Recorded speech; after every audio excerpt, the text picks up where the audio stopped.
Okay, now that all the snow and ice seems to have passed, now we've got the collateral damage. One of the things that we're seeing a lot of collateral damage on are these types of pumps. This is a first generation Cummins pump. Right here's your DEF filter. Right here's your plug. Inside it's got pressure, quality sensor. It's got a lot of stuff in it. Now the newer ones are different. And what we got here is your DEF dozer line.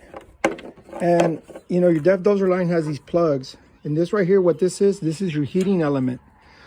The easiest way to test it is with an ohm meter. You should have resistance. Most of the time it's either this has gone bad or your power that comes to this to get it to warm up is not good. Either bad relay, bad fuse, corrosion, just all these different things we see. Now the pump itself, this is from 2010 to about 2016. For those of you that don't know, usually it's mounted somewhere real close to the tank. Most of the time it's mounted right behind the tank.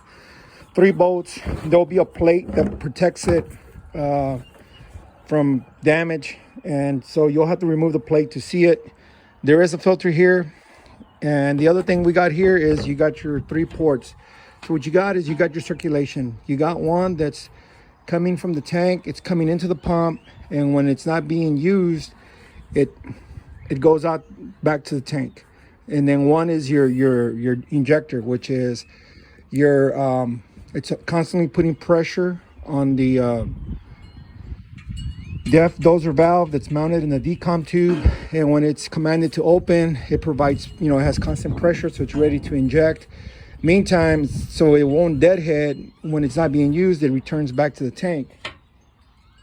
But anyway, right now these pumps are scarce because we have a lot of trucks. Guys are trying to run, they're trying to get back in them, they're trying to leave.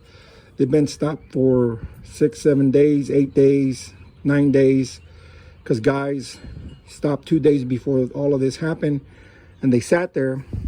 Diesel exhaust fluid will freeze, and when it freezes, it'll expand. You can break the line, you can break the pump, you can break the DEF dozer valve, or you can break everything. And right now we're seeing everything under the sun. Just the pump, just the line, just the DEF dozer valve on the decomp. Sometimes everything, all in one shot. And that's what happens because diesel exhaust fluid will freeze. A lot of the trucks that are down here, down south, don't have insulation, don't have a system or a way to protect that plastic tank that holds the DEF fluid from freezing. So as it freezes, it expands and it expands. The tanks normally don't fail because they will expand. They kind of have that engineered into them. The pumps, on the other hand, they don't. They don't. They keep working. But the thing is, as soon as they start working, as soon as fluid is able to flow, they just drop it all over the ground. So anyway, I thought I'd go ahead and share that because that right now is something that we're going through, is these pumps. We're having to do a bunch of them. This is actually the last pump we have. It's for a customer, and we're waiting for the customer to call so we can meet him at his yard so we can install it. And then we're gonna have to go through all the regen, make it, you know, make sure that the computer sees the SCR is working, the inlet and outlet NOx, confirm the NOx content is going down, and all of that takes time.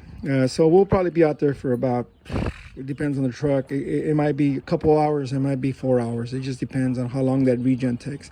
Sometimes them regens, I'll tell you what, I literally had one time. It literally took 6 hours to do a regen, and I don't know why. And the customer didn't want to investigate why it took so long. He was like, hey, stop engine light turned off, yellow light turned off, I'm good to go, I'm good with that, let me go. Anyway, thought I'd share something. Thanks for watching.